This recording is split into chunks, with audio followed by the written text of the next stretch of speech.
भज गोविन्दं भज गोविन्दं गोविन्दं भज मूढमते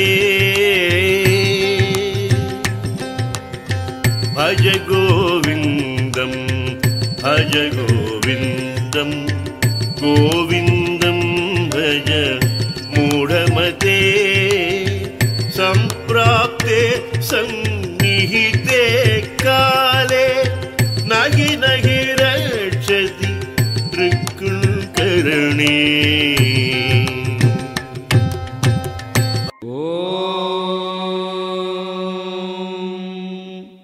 सहनावतु सहनौ भुनक्तु सह वीर्यं करवावहै तेजस्विनावधीतमस्तु मा विद्विषावहै। ॐ शान्ति शान्ति शान्तिः।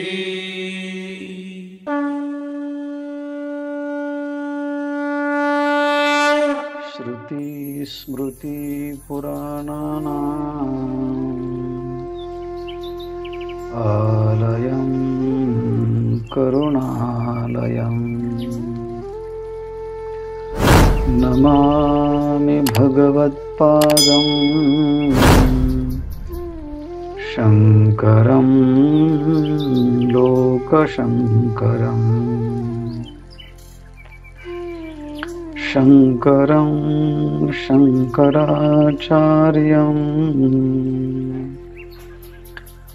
केशवं बादरायणं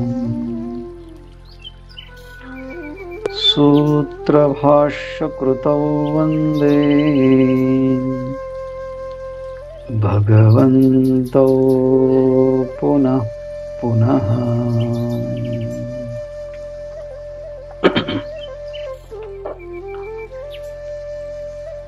भज गोविंदम भगवत पूज्यपाद आचार्यांनी अखिल मानव जातीला एक विवेकपूर्ण सर्वांगीण व्यापक परिपूर्ण असा जीवन दृष्टिकोन ह्या 31 श्लोकांच्या स्तोत्राच्या माध्यमातून दिलेला आहे। सुरुवातीला आचार्यांनी आपल्याला एक विद्येच्या बद्दल ज्ञानाच्या बद्दल विचार मांडला। विद्या ही 2 प्रकारची आहे, एक अपराविद्या आणि एक पराविद्या। अपराविद्येचं एक विशिष्ट स्थान उपयोगिता या जगामध्ये आहे,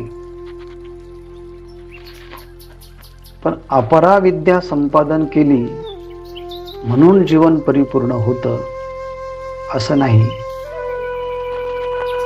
तर ह्यापेक्षा एक पराविद्या आहे, ज्या विद्येने जीव मुक्त होतो ती पराविद्या आहे। बाकीच्या सगळ्या अपराविद्या आहेत। अपराविद्या प्राप्त केली तरच जीवनाची परिपूर्णता आहे अशी उपनिषदांची उद्घोषणा आहे। इह चेद वेदी अतसत्यमस्ति न चेदी हा वेदीन महती विनष्टी अशी उपनिषद उद्घोषणा करत आहे। ह्या मानवी जीवनामध्ये येऊन ह्या पराविद्येचा म्हणजेच आत्मविद्येचा साक्षात्कार करून जर घेतला गेला तरच मानवी जीवनाची कृतार्थता आहे. अन्यथा मानवी जीवनाचा नाश त्या व्यक्तीने करून घेतला की ज्याने मानवी जन्माला येऊन अपराविद्या म्हणजे ब्रह्मविद्या याचं ज्ञान संपादन केलेलं नसेल. आणि म्हणून शंकराचार्यांनी भज गोविंदम भज गोविंदम भज गोविंदम मूढमत असं जे म्हटलं आहे ती पराविद्या म्हणजे आत्मविद्या स्वस्वरूपाचं यथार्थ दर्शन झाल्यानंतरच मनुष्य परिपूर्ण होतो. म्हणजे मृत्यूच्या भीतीपासून तो मुक्त होतो. त्याला मृत्यू येत नाही असं नाही होत, त्याला रोग येत नाही असं नाही होत, पण त्याच्या भीतीपासून तो मुक्त होतो. आणि म्हणून अपराविद्येचा पुरस्कार आचार्यांनी केला आणि पराविद्येची एक अपराविद्येचा त्रुटी सांगितली आणि पराविद्येचा पुरस्कार केला. म्हणून मानवी जीवनाचा एक दृष्टिकोन असा आहे की दोन्ही विद्या प्राप्त करणं आवश्यक आहे. त्यानंतर दुसरा एक जीवन जगणाऱ्यांचा दृष्टिकोन दिसतो आहे आणि तो म्हणजे ह्या जगामध्ये आल्यानंतर धन पैसा कमवावा. त्या संबंधीची एक विचारमीमांसा आचार्यांनी ह्या पुढच्या श्लोकात सांगितली आहे. तो श्लोक आपण पाहूया, त्याचा शब्दशः अर्थ पाहूया आणि त्यानंतर आपण विचारमीमांसा आचार्यांनी जी केली आहे त्या संबंधाने करण्याचा प्रयत्न करूया. मूढजयी धनागम तृष्णां कुरु सद्बुद्धिं मनसि वितृष्णां यल्लभसे निज कर्मोपात्तं वित्तं तेन विनोदय चित्तं भज गोविंदं भज गोविंदं गोविंदं भज मूढमते. आचार्यांनी मूढ शब्दाचा प्रयोग पुन्हा सलग दुसऱ्या श्लोकामध्येही केला आहे. दुसऱ्या श्लोकाची सुरुवातच मूढ या शब्दाने केला आहे. मूढ शब्दाचा अर्थ, मूढ शब्द जो तयार झाला आहे त्याचा मूळ शब्द आहे मूह, वैचित्य. यथार्थ निर्णय घेण्याची क्षमता ज्याच्या बुद्धीमध्ये नसते तो मूढ आहे. विपरीत दर्शन ज्याच्या चित्ताला झालेला आहे तो मूढ आहे. लौकिक ज्ञान पुष्कळ आहे पण आत्मानात्म विवेक शक्ती ज्याला कमी आहे त्याला मूढ या शब्दाने आचार्यांनी उद्धृत केलं आहे. मूढ म्हणजे हे मूर्ख, म्हणजे हे फूल असं इंग्रजीमध्ये इडियट या अर्थाने तो मूढ शब्द आहे. मूढ पुढचा शब्द आहे जयीही. जयही शब्दाचा अर्थ आहे त्याग कर, टाकून दे, to give up, to renounce. हे मूर्ख मनुष्य टाकून दे, सोडून दे. काय सोडून दे? तृष्णाम जयीही. तृष्णा शब्दाचा अर्थ आहे लालसा, तहान. कशीची लालसा, कशीची तृष्णा? तर धन आगम, मूढ जयी धनागम तृष्णा. धन म्हणजे संपत्ती, स्थावर मालमत्ता. आगम म्हणजे येणे. संपत्ती आपल्याकडे आहेच, पण ती आणखी वाढली पाहिजे, ती आणखी वाढली पाहिजे, ती आणखी वाढली पाहिजे.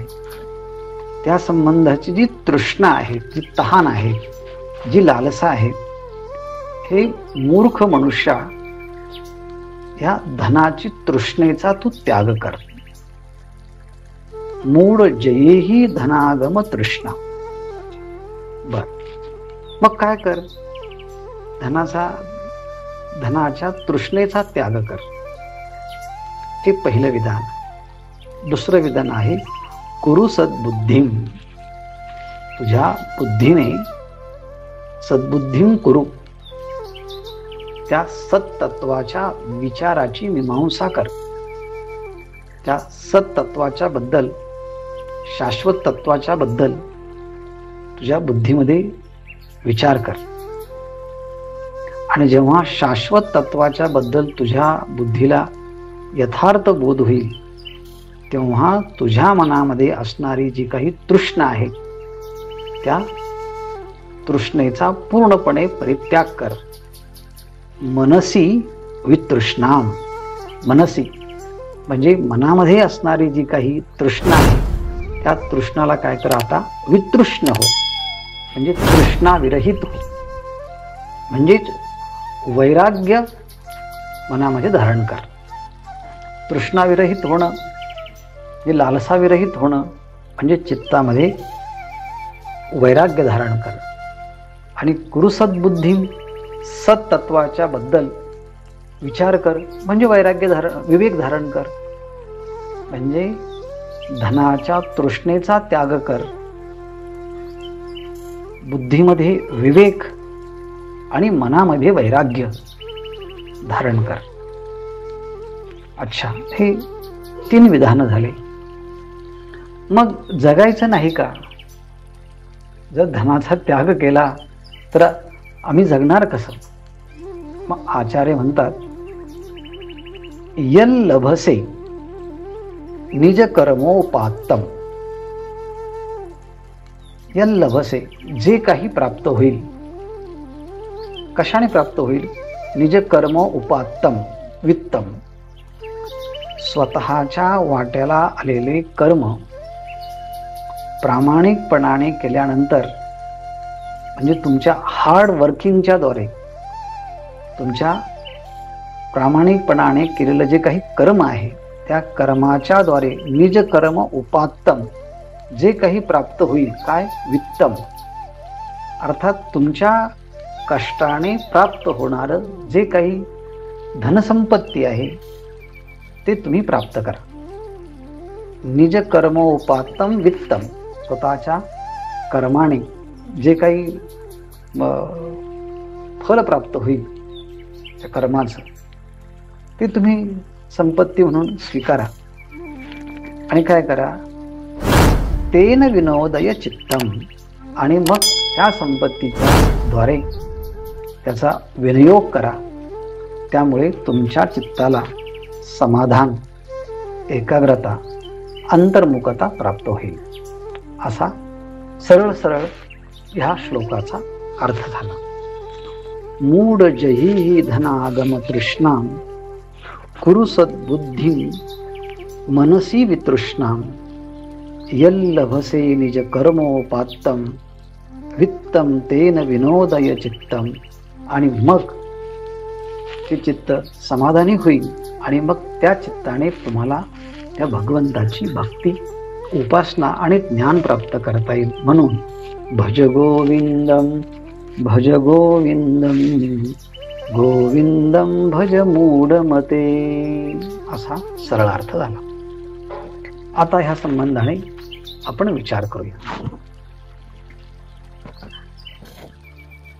काल आपण पाहिलं की आपल्या भारतीय परंपरेमध्ये 4 पुरुषार्थ मानलेले आहेत. धर्म, अर्थ, काम आणि मोक्ष. याला चतुर्विध पुरुषार्थ असं म्हणतात. या चतुर्विध पुरुषार्थेषु मोक्ष एव परम पुरुषार्थ. ह्या 4 पुरुषार्थांच्या मध्ये मोक्षाला परम पुरुषार्थ असं म्हटलं जातं. मग आता मोक्ष हा साध्य आहे आणि बाकीचे हे साधन स्वरूप आहे. ह्यामध्ये धर्म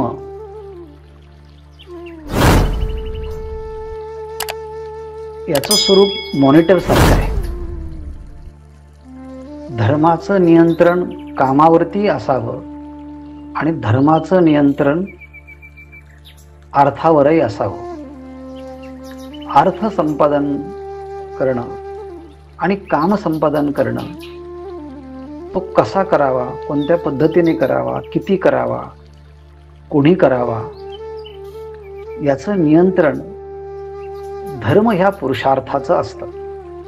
म्हणजे अंडर द गायडन्स ऑफ धर्म, धर्माच्या मार्गदर्शनाखाली जीवाने, व्यक्तीने आपल्या अंतःकरणाची काम म्हणजे इच्छा पूर्ती करावी किंवा धनसंचय करायचा असेल तर तो सुद्धा धर्माला अनुलक्षून करावा. त्यालाच जोडोनिया धन उत्तम व्यवहारे उदास विचारे वेचकरी असं म्हटलेलं आहे. आणि मग धर्माच्या मार्गदर्शनाखाली काम आणि अर्थ हे संपादन जर केले तर ते दोन्ही धर्माला अनुसरून असल्यामुळे ते धर्माचं साधन बनतात आणि धर्म मोक्षप्राप्तीचं साधन बनतो.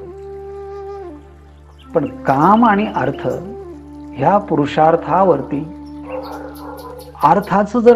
धर्माचं जर नियंत्रण नसेल तर तो अर्थ आणि तो काम जीवाला मोक्षप्राप्तीचं साधन बनण्याच्या ऐवजी तो अनर्थाचं साधन बनतो, दुःखाचं साधन बनतो आणि जीवाला अनंत प्रकारचे क्लेश, भोग आणि नंतर रोग अशा विविध शृंखलेमध्ये तो काम आणि अर्थ हा परिणित होत असतो. आणि म्हणून धर्माच्या नियंत्रणाखाली हे 2 तत्व असावेत असा भारतीय विचार परंपरेचा एक प्रभाव आहे, एक धारणा आहे. आता अर्थाला महत्व नाही का? हो, जगामध्ये अर्थ प्राप्त करणं हा पुरुषार्थ आहे आणि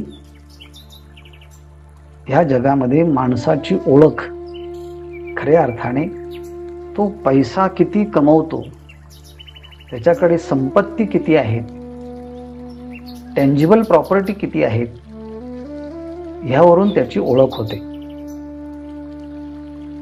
चांगल्या प्रकारचा बंगला, चांगल्या प्रकारची गाडी, चांगल्या प्रकारची संपत्ती असेल तर लोक म्हणतात हा खूप मोठा मनुष्य आहे. म्हणजेच व्यावहारिक भाषेमध्ये त्याची उंची, त्याचं मोठेपण संपत्तीच्या निकषाद्वारे मोजलं जातं. जास्तीत जास्त संपत्ती तो जास्तीत जास्त मोठा.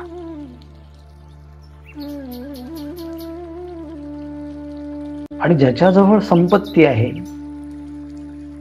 त्याच्याजवळ ज्ञान जरी नसलं तरी लोक म्हणतात हा ज्ञानी आहे, हा वक्ता आहे, हा गुणवान आहे, हा चारित्र्य संपन्न आहे. यस्यास्ति वित्तम सनरः कुलीनः स पंडितः स श्रुतिमान गुणज्ञः स एव वक्ता सच दर्शनीयम सर्वे गुणा कांचनम आश्रयन्ते. राजा भर्तृहरीने सांगितलं सर्वे गुणा कांचनम आश्रयन्ते. जगातले सगळे गुण या संपत्तीच्या आश्रयाखाली राहतात. यस्यास्ति वित्तम, त्याच्याजवळ वित्त आहे. स नरहा कुलीनहा, तो कुलवान आहे. स पंडितहा, तो पंडित आहे. स गुणाज्ञहा, तो गुणवान आहे. सगळंचे सगळं त्याला मान्यता प्राप्त होते. वास्तविक तो गुणवान, चारित्र्य संपन्न, शीलवान असो किंवा नसो, पण पैशाचा संबंध, धनाचा संबंध आला की त्याचं कौतुक केलं जातं. आणि म्हणून जो पैसा कमवतो, लोक त्याला म्हणतात की हा काम करतो. आणि जो पैसा कमवत नाही, तो काम करत असून सुद्धा मी काही करत नाही असं म्हणण्याची पद्धत आहे. काल मी सांगितलं उदाहरण, घरामध्ये गेलं आणि त्या गृहिणीला विचारलं तुम्ही काय करता, ती म्हणते मी काही नाही करत, मी हाऊसवाईफ आहे, गृहिणी आहे मी. आणि बाकीच्या म्हणत असतील मी डॉक्टर आहे, इंजिनियर आहे, शिक्षिका आहे, मी काम करते. मग आता सांगा बरं, जी गृहिणी आहे ती काम करत नाही का? उलट ती जे काम करते तसं काम घरातलं कोणी करू शकत नाही, एवढं काम करते. पण तिच्या कामाचं मूल्य, मोजमाप इतर जसे पाहतात की यांच्या कामाचा हा पैसा येतो म्हणून ते काम करतात, हिच्याकडनं पैसा येत नाही म्हणून म्हणते की मी हाऊसवाईफ आहे, माझ्याकडे मी काही कमवत नाही, मी काही काम करत नाही. पण असं नाही, तीही काम करते आहे. पण आपल्याकडे अशी पद्धतच आहे विचार करण्याची. म्हणून वर्तमान काळामध्ये ज्याने ज्या कामाने पैसा मिळवत असेल, लोक त्याला म्हणतात की हा कमवणार आहे.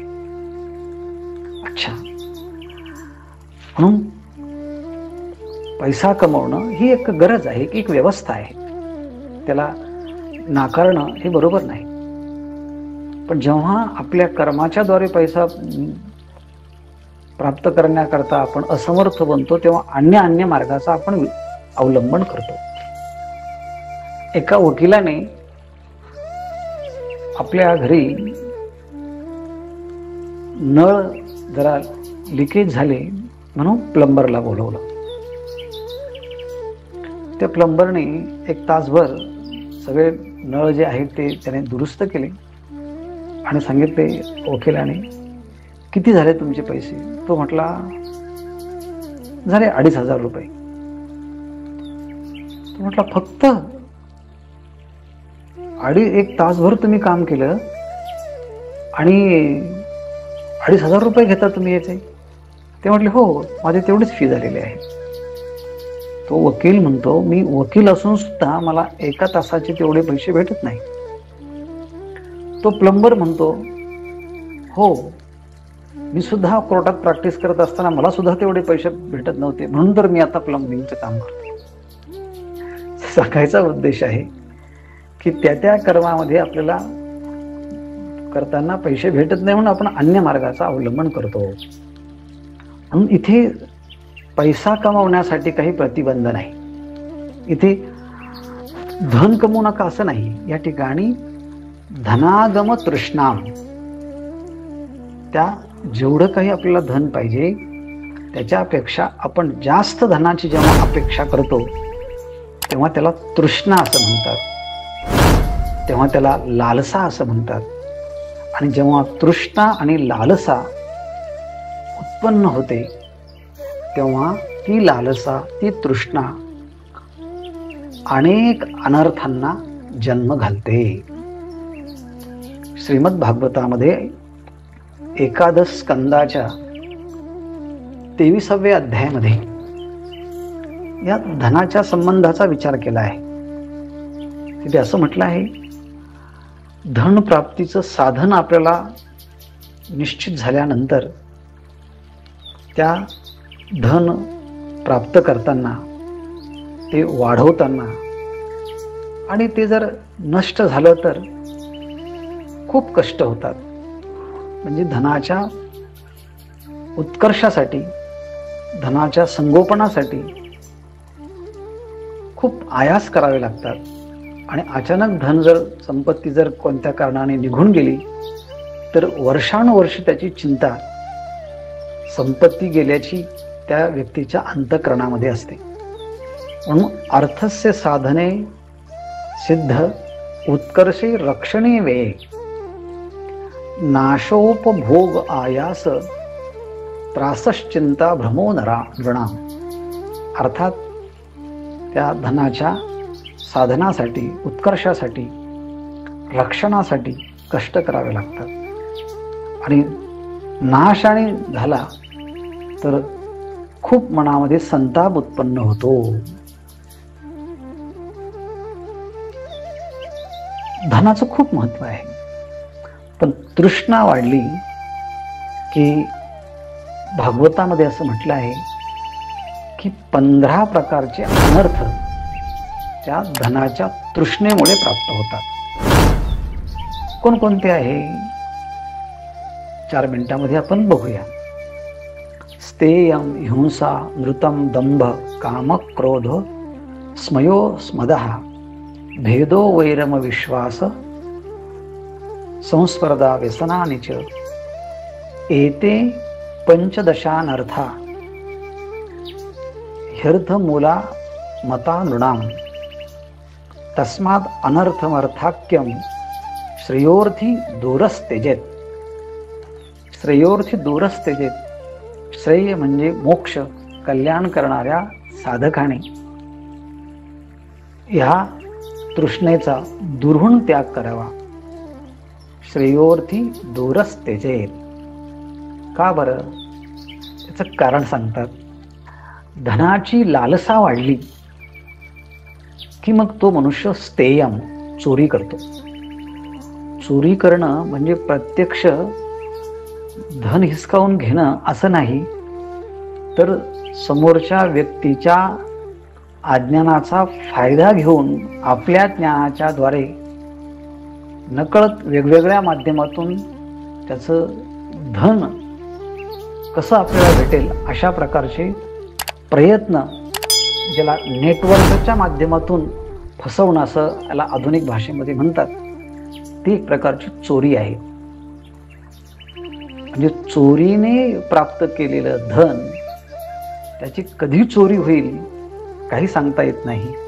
म्हणून धनाच्या पाठीमागे स्थेयम म्हणजे चोरी हा एक अनर्थ आहे. दुसरा आहे हिंसा. जेव्हा आपण दुसऱ्याचं धन घेतो तेव्हा आपण अनेकांना दुखवत असतो. सुरुवातीला आपण वेगळं बोललेलं असतो, नंतर आपण भाषा बदलते, आपण वेगळं बोलतो आणि ह्याप्रमाणे ती भाषा बदलली गेली की आपण दुसऱ्याच्या मनाला दुखवत असतो. म्हणून हिंसा नावाचं दुसरं अनर्थ आहे. तिसरं आहे अनृतम. अनृतम शब्दाचा अर्थ आहे खोटं बोलणं. आपल्या क्षमतेपेक्षा जास्त पैसे आपल्याला मिळवायचे असेल तर असे माणसांना पदोपदी खोटं बोलावं लागतं. नाही हे याची किंमत याच्यापेक्षा जास्त आहे, पण तुम्हाला म्हणून आम्ही एवढ्याला देतो. अर्थात ह्याकरता नको तितके युक्तिवाद करून खोटं बोलून आपण धन संपादन करण्याचा प्रयत्न करतो, म्हणून अनृतम. दुसरं आहे त्यानंतर मग दांभिकता येते. दांभिकता म्हणजे काय? इतर ठिकाणी जाऊन पहा, याच्यापेक्षा जास्त पैसे तुमच्याकडनं घेतले जातील, याचा चार्ज. पण आम्ही सर्वसामान्य लोकांचा विचार करतो म्हणून आम्ही तुमच्याकडनं एवढे कमी पैसे घेतो, असं पुन्हा वेगळं म्हणून तसं बोललं जेव्हा जातं तेव्हा हा दांभिकताही दाखवली जाते. त्यातून मग त्या माणसाच्या अंतःकरणामध्ये लाभ झाला की मग आणखी काम उत्पन्न होतो. आपण अशी ट्रिक दुसऱ्या व्यक्तीबद्दल पण करूया, तिसऱ्या व्यक्तीबद्दल करूया, मग कामना उत्पन्न होते. पण समजा एखाद्या व्यक्तीला तसं जर कळालं की हा आपल्याला फसवतो, की आपल्या इच्छेमध्ये प्रतिबंध केला की मग क्रोध उत्पन्न होतो. गीतेमध्ये आपण पाहिलं आहे. आणि मग असे माणसं नंतर लबाडी करायला सुरुवात करतात. मग त्यांच्यामध्ये एक प्रकारचा श्रीमंतीच्या मध्ये उन्मत्तपणा येतो. मग साम दाम दंड भेद या पद्धतीने त्याचं आकर्षण केलं जातं. नंतर भेद, एकमेकाच्या मध्ये धनाच्या संपत्तीमुळे मतभेद तयार होतात. जरी ॲग्रीमेंट झालं असेल एखाद्या गोष्टीचं, सगळे मित्र असेल, पण संपत्तीच्यामुळे जर मतभेद झाले तर भावाभावांचे, आईवडिलांचे, पतीपत्नीचे, मित्रामित्रांचे, मुलाचे आणि आईचे, असे अनेक बहिणीचे आणि भावांचे असे भेद तयार होतात. नंतर वैरम, ते एकमेकाचे शत्रू बनतात. एकाच कुटुंबातले व्यक्ती एकमेकाला मारायला तयार होतात. वैरम हा एक प्रकारचा दोष आहे. आणि संपत्ती वाढली की माणसांना एकमेकाच्या विषयी विश्वास राहत नाही, अविश्वास हा.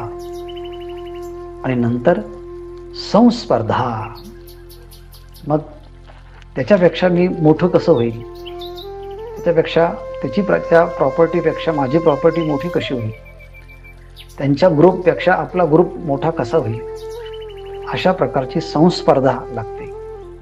आणि त्यातून मग व्यसन, आणि त्या व्यसनाच्या मध्ये मग त्याला आपण आधुनिक भाषेमध्ये बाटली, बाई असे अनेक म्हणजे स्त्री, जुगार, मद्य याला व्यसन असं म्हणतात. अशा प्रकारचे अनर्थ तयार होतात. मग दुसऱ्याला लुटून मिळवलेली संपत्ती त्या माणसाला रात्र रात्र झोप लागत नाही. ही गोष्ट ज्ञानेश्वर महाराजांनी सुद्धा ज्ञानेश्वरीमध्ये सांगितली आहे. परप्राण घाते मिळविती वित्ते, मिळविल्या चित्ते तोषणे कैसे. दुसऱ्याच्या जीवांना फसवून धनाची लालसा, तृष्णा वाढवण्याचा प्रयत्न केला तर अशा व्यक्तींना रात्र रात्र झोप लागत नाही. भीती वाटते, आपल्याला कोणी फसवेल का, आपल्याला कोणी चोरी होईल का, अशा अनेक अनर्थ त्या पाठीमागे लागतात. आणि असा मनुष्य विवेक म्हणजे सत्तत्वाच्या विषयी, आणि एक दिवस मला सगळं सोडून जायचं आहे, अशा प्रकारचं वैराग्य त्याच्या अंतःकरणामध्ये उत्पन्न न होता त्या धनाच्या लोभापायी तो सत्यापासून खूप लांब जातो. ईशावास्योपनिषदामध्ये असं म्हटलं आहे, तो साधक असं म्हणतो भगवंताला, हिरण्मयेन पात्रेन सत्यस्य पिहितम मुखम. हे भगवान, सत्य जे आहे ना ते सत्य सोन्याने झाकलं गेलं आहे. सोन्याने झाकलं गेलं आहे म्हणजेच सोनं म्हणजे संपत्ती, लालसा, अभिलाषा अंतःकरणामध्ये जास्त वाढली की सत्य हे झाकलं जातं. म्हणून तो साधक प्रार्थना करतो उपनिषदामध्ये, हे भगवान, तुमच्या हिरणमय पात्राच्या द्वारे सत्य हे झाकलं गेलं आहे. ते पात्र जे आहे ना ते दूर करा आणि सत्याचं दर्शन मला घडवा. हिरण्मयेन पात्रेन सत्यस्य पिहितम मुखम. ते तत्व दर्शन मला घ्यायचं आहे. आणि म्हणून आचार्य धनाला वाईट म्हणत नाही, संपत्तीला वाईट म्हणत नाही. यल्लभसे निज कर्मोपात्तम. तुमच्या कर्माच्या द्वारे तुम्ही जेवढं कर्म करतात त्या कर्मात तुम्ही ठरवा ना की याचं मूल्य एवढं आहे, असं म्हणून तुम्ही प्रामाणिकपणाने केलेल्या कर्माने जी संपत्ती प्राप्त होईल ती संपत्ती तेन विनोदय चित्तम. त्या संपत्तीच्या द्वारे तुमचं चित्त समाधानाला प्राप्त होईल. त्याने तुमच्या सगळ्या जीवनाची उपजीविका यथार्थ चालेल आणि तुम्हाला काही कमी पडणार सुद्धा नाही. हा एक व्यावहारिक दृष्टिकोन शंकराचार्यांनी या ठिकाणी सांगितला. पण कोणी असं म्हणेल, महाराज हे सगळ्या प्रवचनातल्या गोष्टी आहे, जगताना असं केलं तर आमचा बिझनेस, आमचा ग्रुप मोठा होणार नाही, त्याला ह्याच पद्धतीने जावं लागेल. मग तुम्ही जाऊन पहा तुमच्या पद्धतीने, काही वर्षांनी अनुभव येईल. एवढं मोठं केलं पण त्याचं रूपांतर शून्यामध्ये झालं. आणि म्हणून आचार्य सांगतात पैशाला किंमत आहे, स्थान आहे, पण विनाकारणच तृष्णा लालसा वाढवण्याचा प्रयत्न केला तर सत्यापासून दूर जाल. ह्या करता मूढ जेही ही धनागम तृष्णा कुरु सद्बुद्धीम. तुमच्या बुद्धीच्या द्वारे सत्याचा विचार करा आणि मनसिवी तृष्णा, मनातील तृष्णा काढून टाका.